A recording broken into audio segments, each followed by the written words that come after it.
Welcome to The Explainer. Today, we're handing you the official survival guide for, well, one of the most bizarre, desolate, and frankly, completely absurd destinations in the entire galaxy. We're talking about the planet Pluk. So, what would you do? Let's dive right into the world of the incredible Soviet sci-fi cult classic Kin Dza Dza and find out. Just a heads up, prepare to throw everything you think you know about logic right out the window. All right, Section 1, your arrival. And let me tell you, it's not going to be in some sleek, fancy starship. No, your trip to Pluk will be sudden, totally disorienting, and probably just the result of pushing the wrong button on a weird little device some guy hands you on a street in Moscow. And boom, just like that, your whole world flips upside down. I mean, 1 minute you're just trying to run a simple errand, get some bread, maybe some pasta on a Moscow street. The very next, you press a button you shouldn't have, and you're zapped across the universe to this endless desert. No warning, no prep, just sand. Everywhere. Okay, so you're stranded. Now what? Let's talk about basic communication. And this is where things get both super simple and, at the same time, profoundly confusing. I mean it. Just forget everything you know about language. Get ready to seriously downsize your vocabulary because on Pluk, you only need 2 words. That's it. Just 2. Ku and Q. Now, the good news is the locals are telepathic, so they'll understand what you're thinking. The bad news? You won't have a clue what they're saying back to you, except for, you guessed it, Ku or Q. All right, let's move on to maybe the most important rule for staying alive on Pluk. You have to understand their rigid, unforgiving, and, let's be honest, totally arbitrary social hierarchy. And I'm not kidding, your life literally depends on getting this right. See, on Pluk, society is split right down the middle. You've got the dominant caste, the Chatlanians, and the subordinate caste, the Putsoks. They've got this little device, a visitor, that tells them who's who. A quick scan and, congratulations, as an Earthling, that light's gonna turn green. You, my friend, are officially a Putsok. So what does being a Putsok on a Chatlanian planet mean for you? Well, it comes with a very strict rulebook. First, you have to wear this little bell in your nose called a tsak. And second, whenever, and I mean whenever, you see a Chatlanian, you have to immediately perform the ku.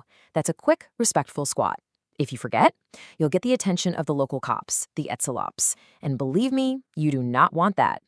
Okay, let's talk about the economy. What about money, wealth, resources? Well, forget everything you know. Forget gold, forget oil, forget crypto. We're about to dive into Galactic Economics 101, and it all runs on one single, very peculiar resource that will totally redefine what you think of as valuable. We're not talking about some rare gem here or a piece of advanced alien tech. No.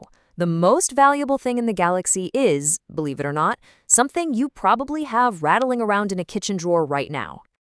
Yep, a simple wooden matchstick. That's it. On Pluk, they call it KC, and it is the absolute foundation of all wealth. And because our hero, Vladimir, just happens to have a box of them in his pocket, he's suddenly one of the richest beings on the entire planet. It's pretty much the only leverage he has to ever get home. And the power of KC is, well, absolute. Just half a matchstick can buy you a gravitsapa. That's the engine part you desperately need for interstellar travel. But KC isn't just for essentials. Oh no, it buys status.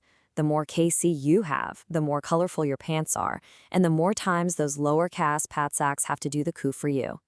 So your primary mission becomes crystal clear.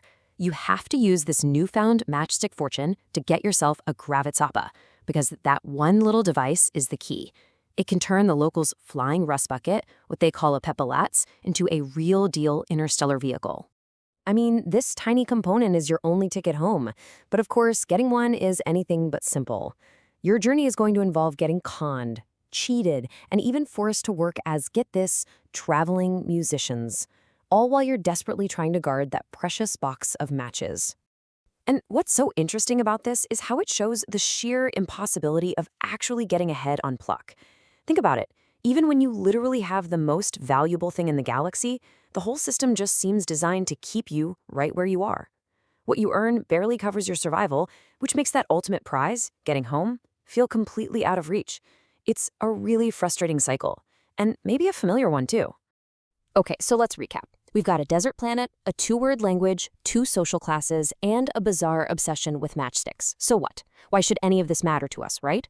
Well, because if you really start to look closely, all these absurd rules, they might start to feel just a little bit familiar. There's this fantastic line from one of the aliens in the movie that just nails the whole point. It brilliantly captures the film's core message, which is, at its heart, a sharp and hilarious satire of any society. But yeah, especially the bureaucratic nightmare of the late Soviet Union that builds its entire purpose on totally meaningless status symbols and enforces conformity with these mindless rituals. So when you break it all down, the crazy stuff happening on Pluk really starts to look like a powerful mirror, doesn't it? The film uses this bizarre, distant planet to hold up a reflection to our own world, to all the illogical social structures, the baseless hierarchies, and the strange rules that we often just accept without a second thought, right here on Earth. And really, that's the final, brilliant takeaway from this whole thing. Sure, Pluk is a caricature, an exaggeration, but it's a caricature of us. And it leaves you with this one lingering question. How many tsaks and coups do we have in our own world? You know, what are the little bells we're all forced to wear on our noses? What are the squats we perform every single day without even realizing it? It's definitely something to think about.